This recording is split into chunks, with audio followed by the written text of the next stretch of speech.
Pemirsa, DPRD Provinsi Sulawesi Utara mensahkan rancangan peraturan daerah tentang pertanggungjawaban laporan keuangan pemerintah daerah atau LKPD tahun anggaran 2021. Terkait sejumlah catatan dari Dewan Provinsi, Gubernur Oli Dondokambe menyatakan siap menindaklanjutinya. Rapat paripurna DPRD Provinsi Sulawesi Utara dalam rangka pengambilan keputusan terhadap rancangan peraturan daerah tentang pertanggungjawaban pelaksanaan APBD Sulut tahun anggaran 2021 berlangsung di ruang rapat Deprov Sulut. Rapat paripurna ini dipimpin oleh Ketua DPRD Sulut Franciscus Andi Silangen.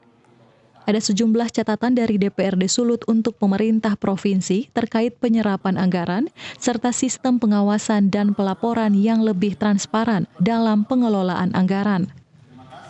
Menyikapi catatan dari DPRD tersebut, Gubernur Oli Dondokambe pun menyatakan akan segera menindaklanjutinya serta dalam waktu dekat siap meluncurkan sebuah aplikasi keterbukaan informasi sehingga seluruh masyarakat bisa melihat data pengelolaan anggaran Pemprov Sulut.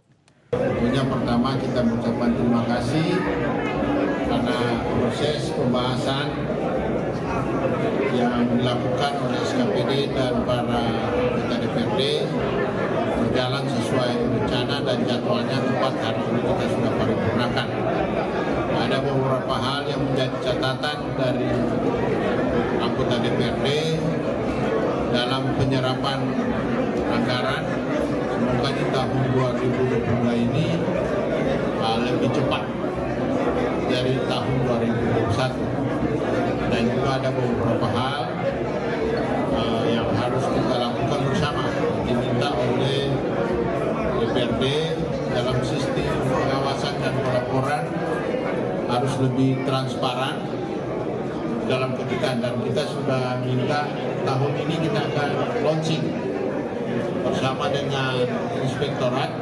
Jadi wartawan boleh klik langsung dapat lihat kegiatan proyek, program turun berjalan atau nyata. Ya.